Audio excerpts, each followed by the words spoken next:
Bien, entonces esta es la imagen que usamos y es la anatomía de la cara. Y aquí está la imagen que utilizamos aún más habitualmente.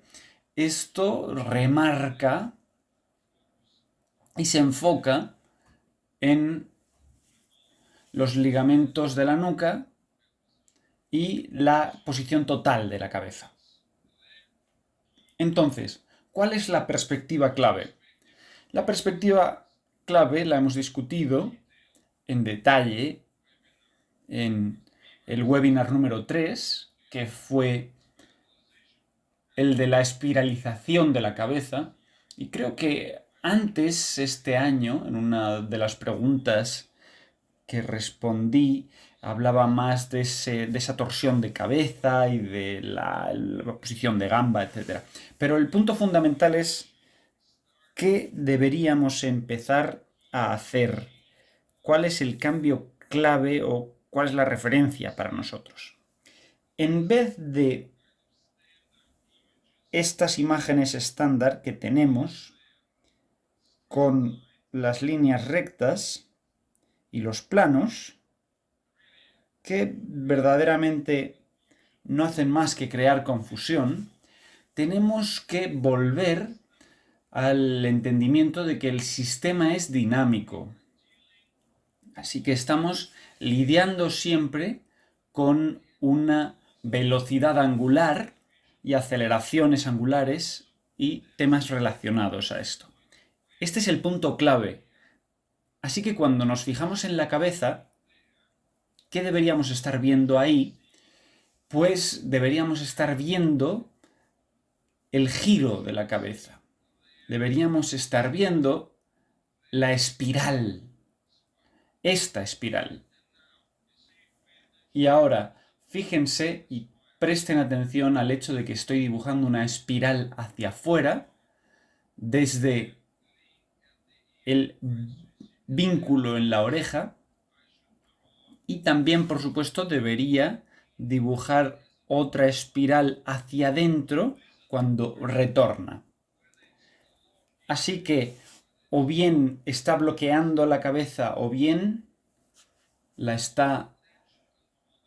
es una tensión y un control que diverge desde el oído interno hacia afuera, o bien el que converge desde la espalda hacia el frente.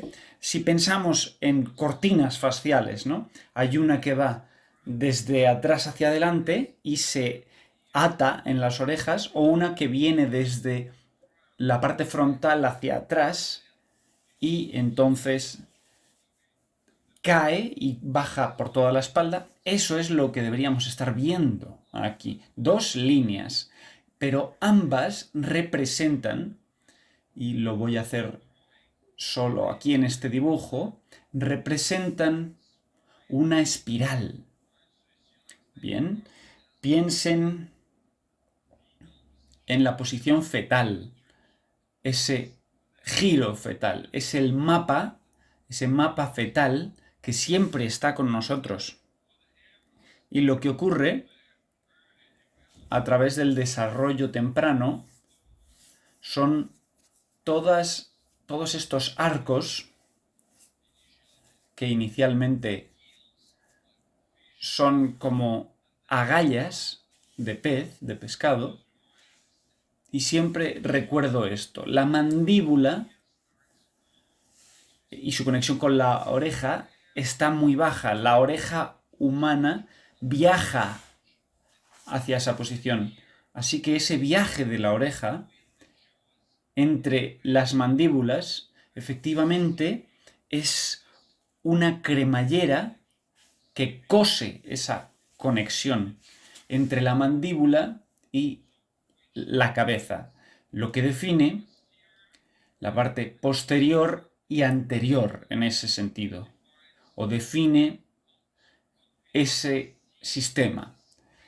Y lo que vemos como esa línea recta no es realmente una línea recta, es una línea que coincide con la mandíbula por la que ha viajado Realmente es una curva y otra curva que viene por este lado y entonces se cosen en ese punto. Pero el hecho de que tengan esa cremallera en común desde la parte frontal y la posterior no hace que sea realmente recta.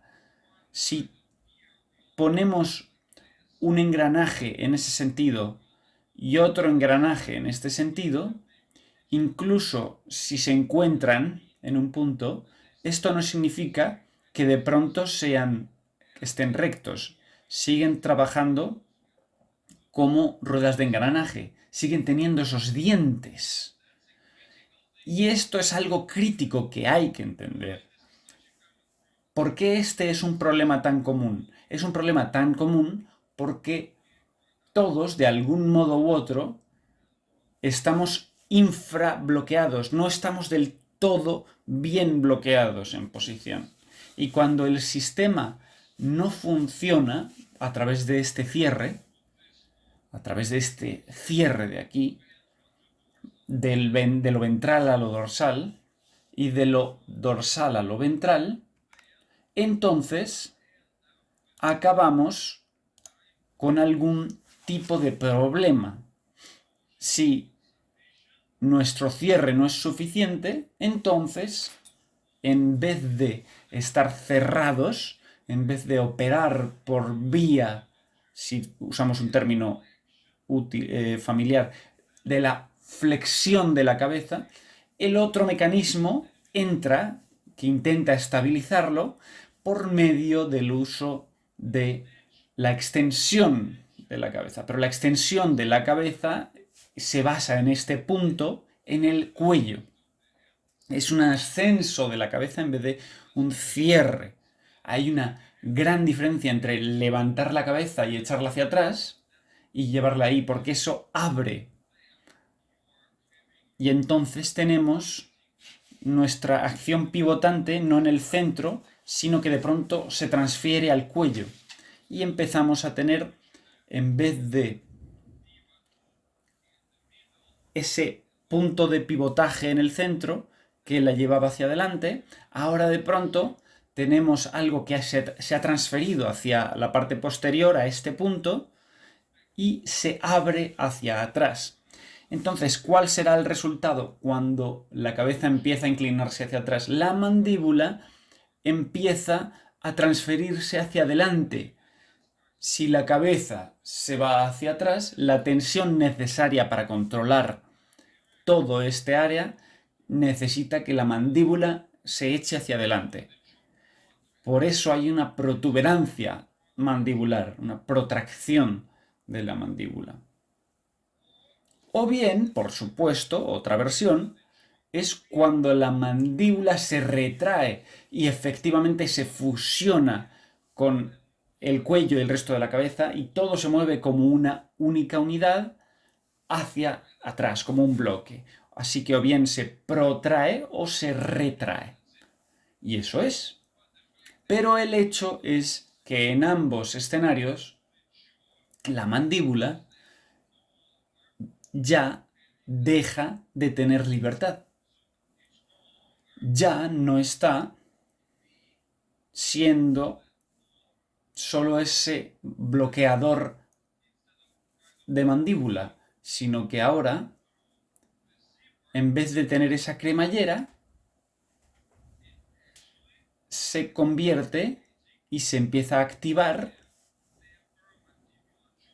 como esa articulación temporomandibular que rota y lo hace de una manera inestable. Y en el momento en que tratamos de regularla rotando la mandíbula, por encima de este punto de pivotaje tenemos un problema. Voy a tratar de redibujarlo.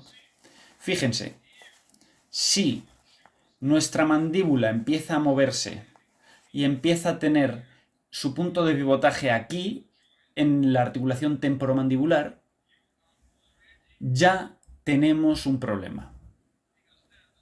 Porque entonces esa articulación temporomandibular, debido a que está rotando en ese punto de pivotaje y va por ese camino, El movimiento empieza, primero se queda quieta y de pronto viaja hacia adelante. La mandíbula se mueve hacia adelante cuando abrimos la boca, y de pronto la mandíbula gira un poquito al principio. La primera parte realmente no ocurre nada, hay un micromovimiento ligeramente abierta con la lengua hacia afuera, pero el momento en que se abre un poco más, la mandíbula entera rota.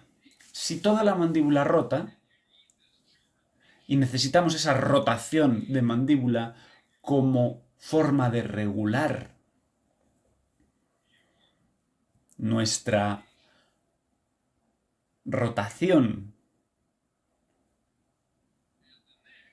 en el cuello, fíjense, estos dos sistemas empiezan a competir el uno con el otro.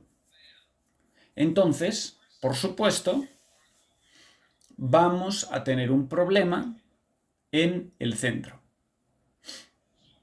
Así que, en otras palabras, es en el momento en el que empezamos a utilizar la mandíbula y su actividad para calibrar la situación, ya estamos muy atrapados en un escenario en el que vamos a tener una descarga incompleta de los músculos maseteros. ¿Por qué?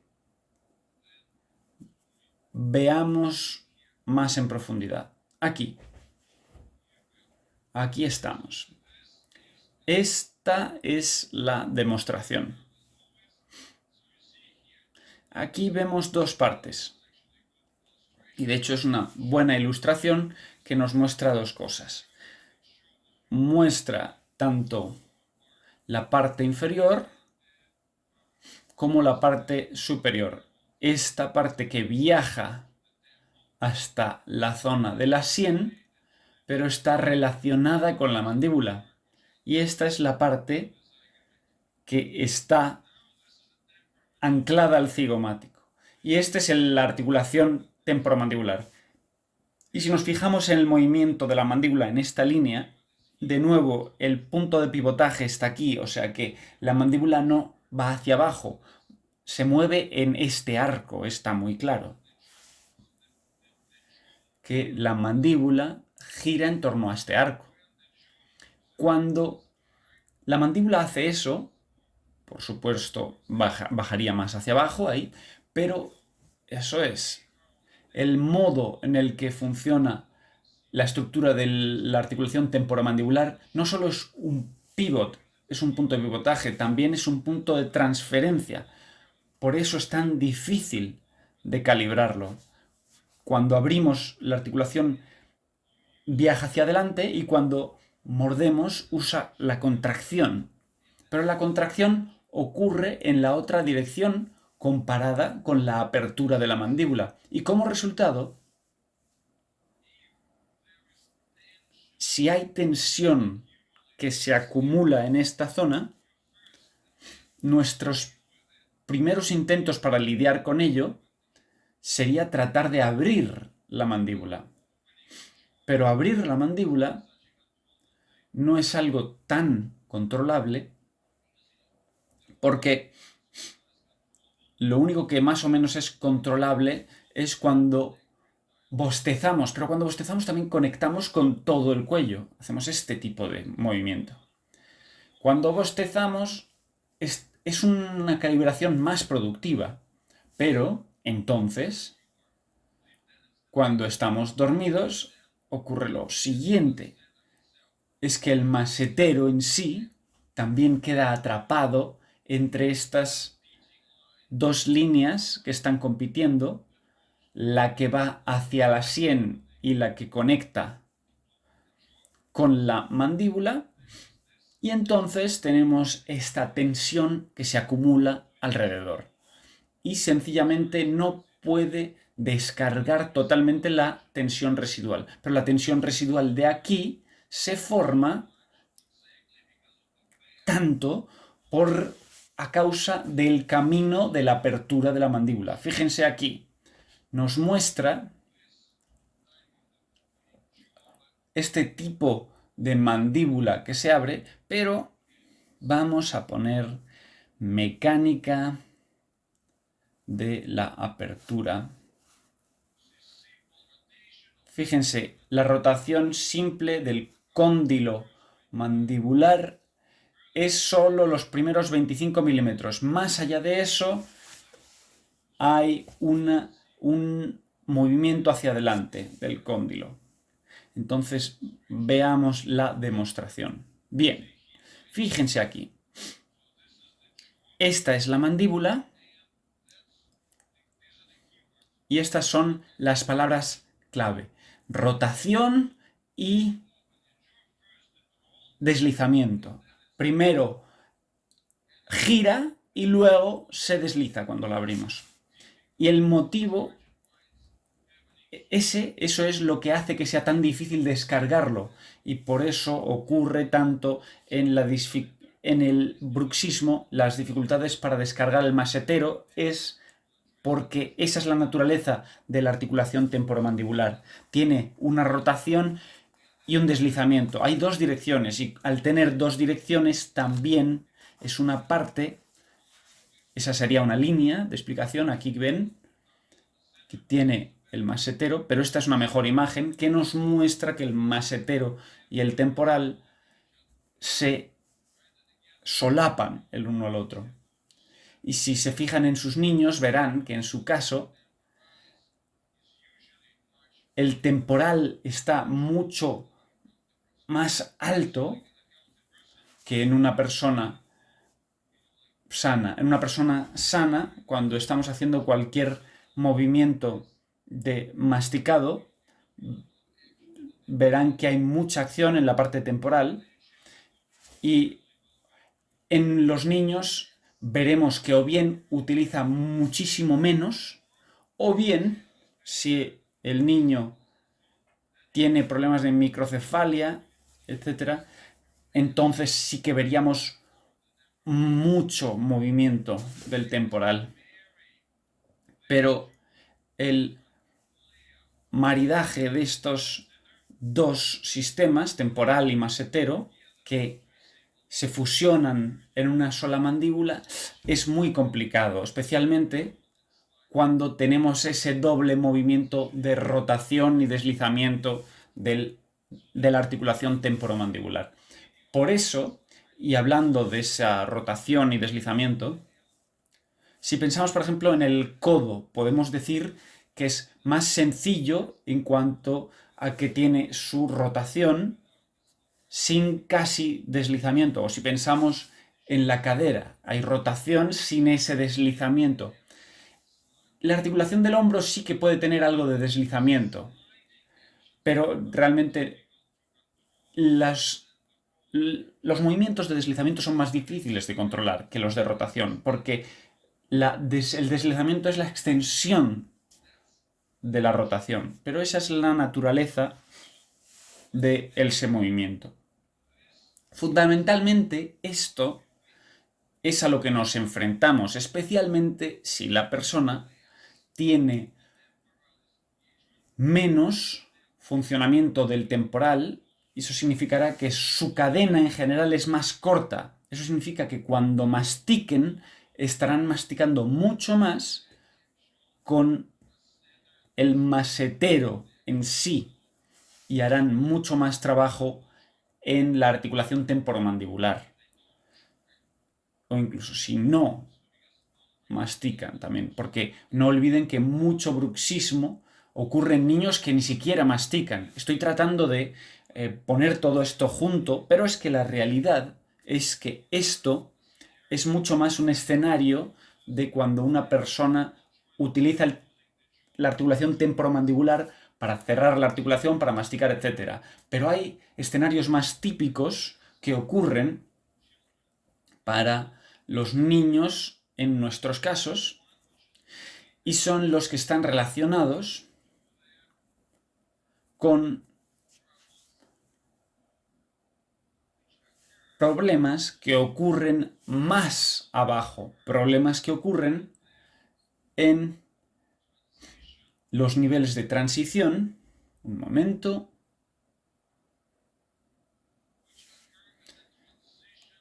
en las transiciones que van desde las partes inferiores. Por ejemplo, siempre hablamos del hecho de que si la flexión de la cabeza no está funcionando y la persona tiene que regular la cabeza mediante la extensión de la cabeza, la mandíbula es eyectada hacia adelante y entonces todos los músculos del suelo bucal y todo lo que está vinculado al hioides, esto se convierte en los reguladores primarios. De nuevo, hemos discutido sobre esto muchas veces y cuando nos fijamos en las conexiones en la parte inferior, tenemos que tener en mente esta idea. Si el cuello en sí participa en la extensión de la cabeza, no solo en la flexión de la cabeza, si la precisión del ligamento de la nuca es pobre,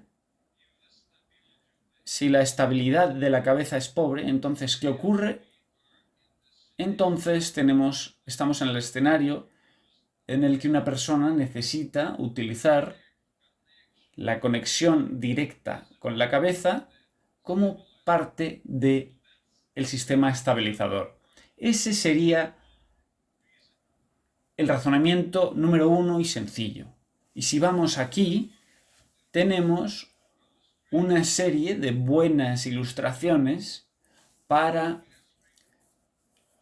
lo que se llama el triángulo digástrico.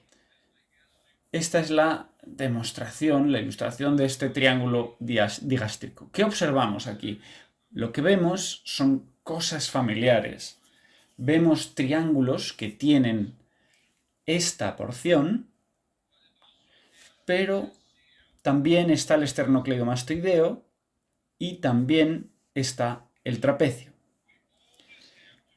Entonces, siempre tenemos que recordar cuál es el problema clave para los niños con parálisis. El control cefálico, que consiste del control del cuello más otros controles, la mandíbula, más los brazos. Entonces, ¿cuál es el problema principal? El problema principal es que el verdadero control del cuello es casi ausente, no está. Normalmente, si esto es el 99% del control de la cabeza por medio del control del cuello. Y si esto falta, entonces el cerebro va a reclutar la segunda mejor conexión. Y esas son las que se vinculan directamente con la cabeza. Esos son el esternocleidomastoideo, que se conecta con las clavículas y la cabeza, y el trapecio, que conecta los omóplatos directamente con la cabeza, de forma que los brazos empiezan a ayudar a la cabeza. Y la otra parte disponible será la mandíbula. Y ya hemos visto en la imagen anterior que esos músculos, los músculos digástricos, conectan con la cabeza. Tenemos tres grandes opciones para conectarnos a la cabeza. Y si el cuello no está funcionando correctamente, entonces el cerebro va a reclutar estas otras opciones. Este es un escenario más frecuente en los niños más severos y que tengan una boca más abierta, con la mandíbula caída, etc. Y en sus escenarios, eso sería un mecanismo distinto. No es tanto del masticado, no tiene que ver tanto con el masticado, sino con la activación continua que trata de ayudar con el control cefálico. Así que ese sería el entendimiento clave. Y si nos fijamos en este punto, esta es una imagen genial que podemos ver, y esta imagen tan buena nos da esa visión y nos muestra los músculos digástricos, estos azules y verdes, que están vinculados así, pero forman parte de la zona supraioides o del paquete de suelo bucal. ¿Por qué nos centramos en los digástricos? Porque este es el que más claramente muestra la conexión con la cabeza. Este sería el esternocleido, mastoideo, este es el digástrico y esta es la conexión con la cabeza. Por supuesto, si la persona necesita utilizar la mandíbula como medio para controlar la cabeza,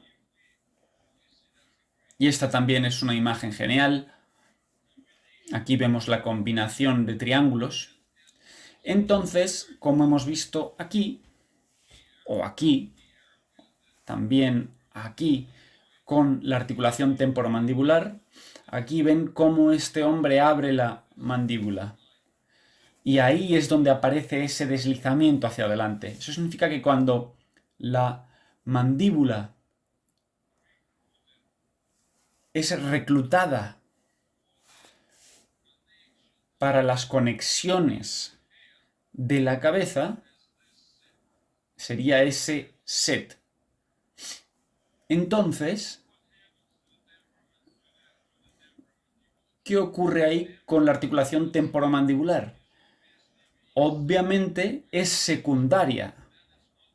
Ya no es una mandíbula que se abre y descarga, es una mandíbula que continuamente la intención de esa mandíbula es el mismo modo que utiliza los brazos para crear tensiones y poder controlar la cabeza, del mismo modo que hay un montón de variaciones para utilizar la mandíbula para controlar su cabeza. Y, por supuesto, eso significa que la articulación temporomandibular va a estar en un punto secundario. No va a estar cerrándose, abriéndose, siempre va a estar haciendo esa rotación y deslizamiento, más deslizamiento que rotación, pero cualquier combinación de ellas y las líneas adicionales de tensión, todas esas líneas de tensión irán hacia arriba o bien hacia la zona de la sien temporal o el masetero y van a conectarse también hacia la parte posterior. Y entonces, ¿qué ocurre? Cuando el niño está activo durante el día, estará tratando de calibrar la posición de la cabeza mediante la mandíbula. En cambio, cuando vaya a dormir, ocurrirá igual que cuando podíamos ver dos tipos de escenarios. Hay niños que se mueven mucho durante las horas de sueño, descargando a través de las piernas, y hay niños que tiran de las piernas y tienen los músculos periféricos muy rígidos para descargar. Y eso es exactamente lo que ocurrirá aquí, en esta región. Así que esa es la clave y hay que entenderla. Y por eso, si nos fijamos en esta imagen de aquí, es de nuevo una gran ilustración, porque esta ilustración en sí muestra el conflicto potencial entre el masetero y el temporal. Por eso, la persona, esto es lo que está intentando hacer con todos estos movimientos. Está tratando de encontrar la manera buena de descargar todos esos conflictos que pasa por la articulación temporomandibular, por encima de la mandíbula, etc. Entonces, ¿qué tenemos? Tenemos dos cosas. Si vamos al aspecto práctico.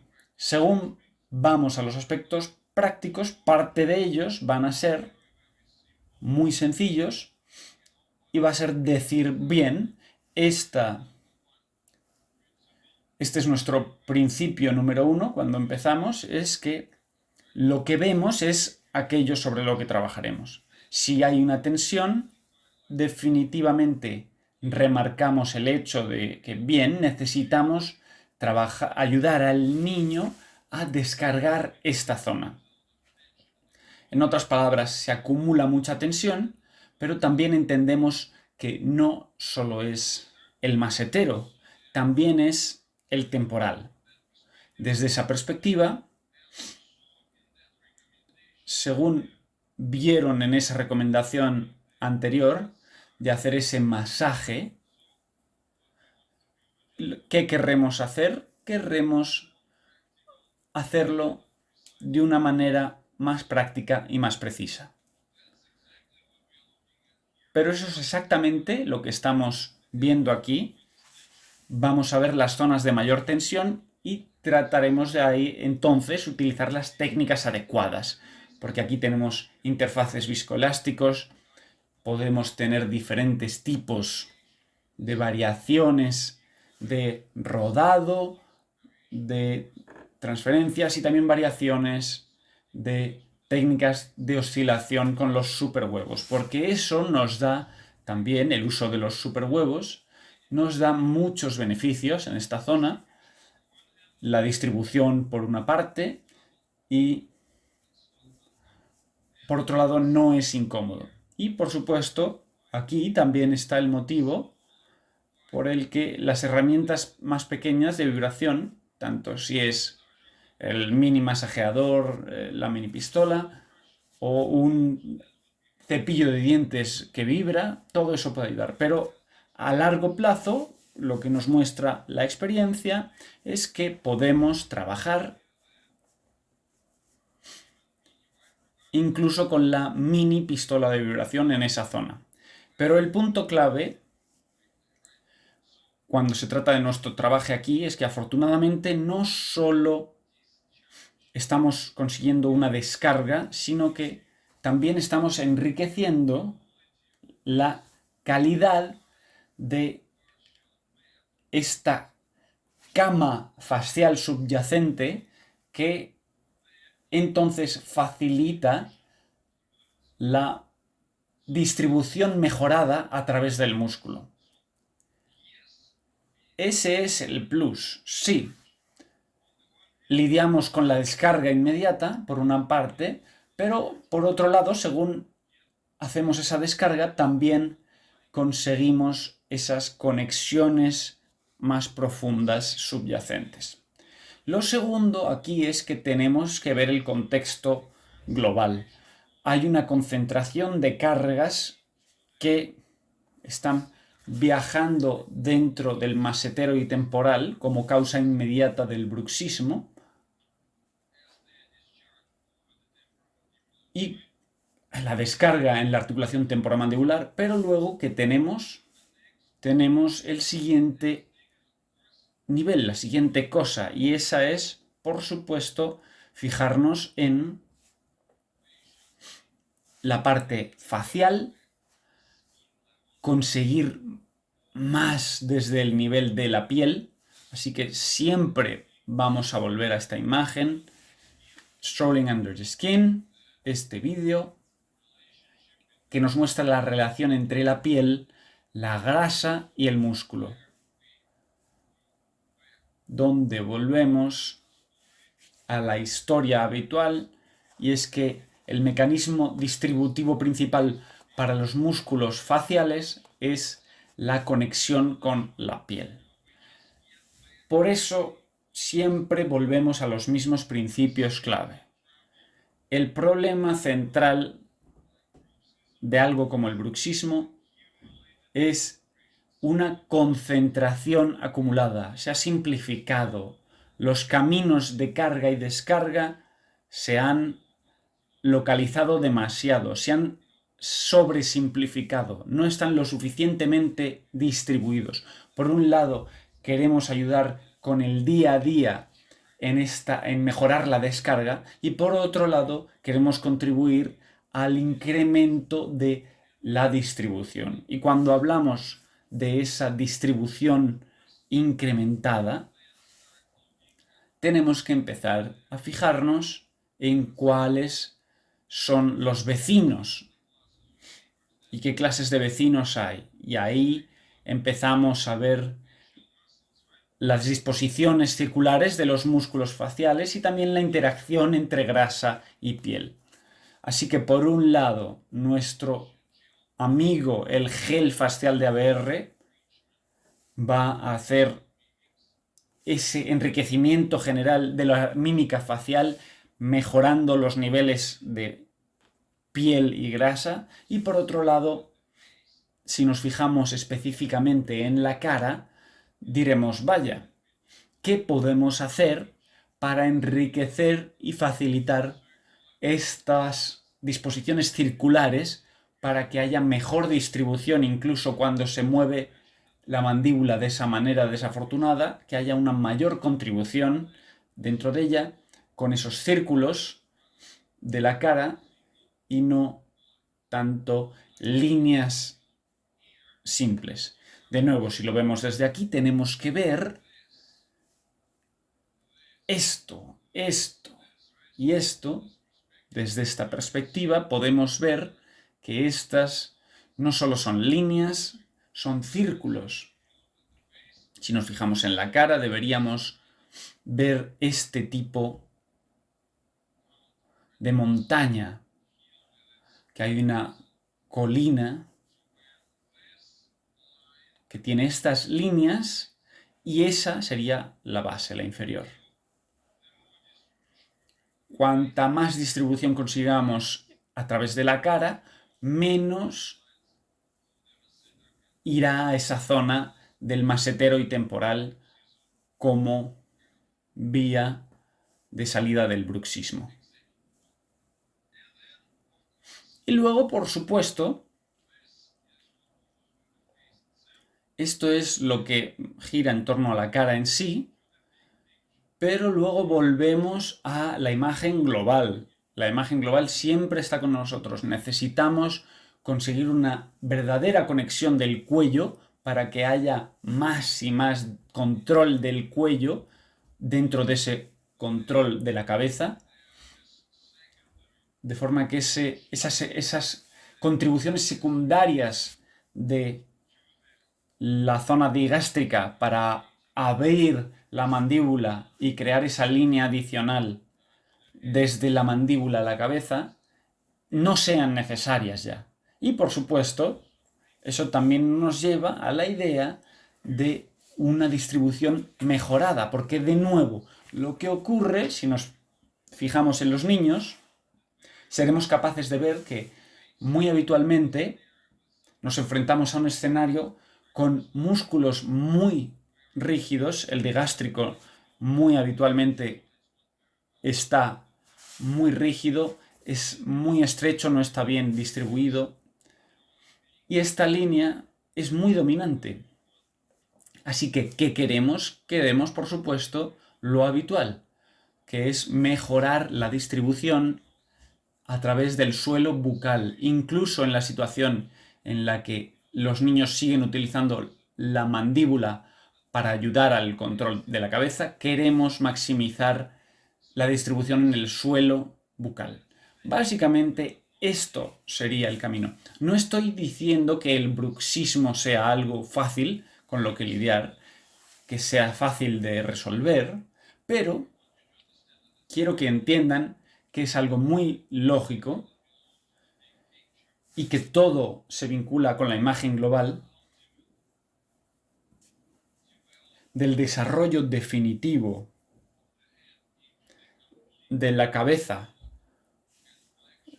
como esa flexión de la cabeza y su evolución de los sensores y ligamentos profundos de la base que es el cuello. Esa es la clave.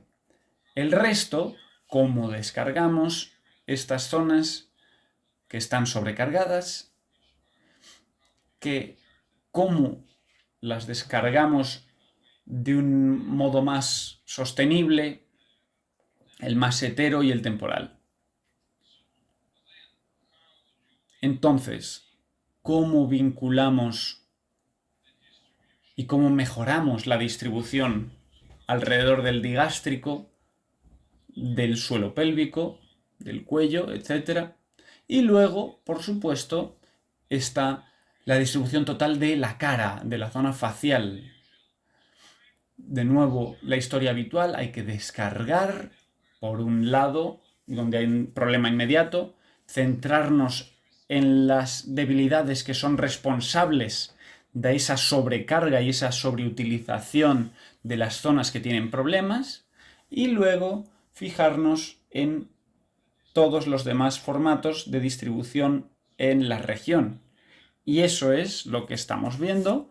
Y de nuevo, ¿cuáles serían los signos de progreso?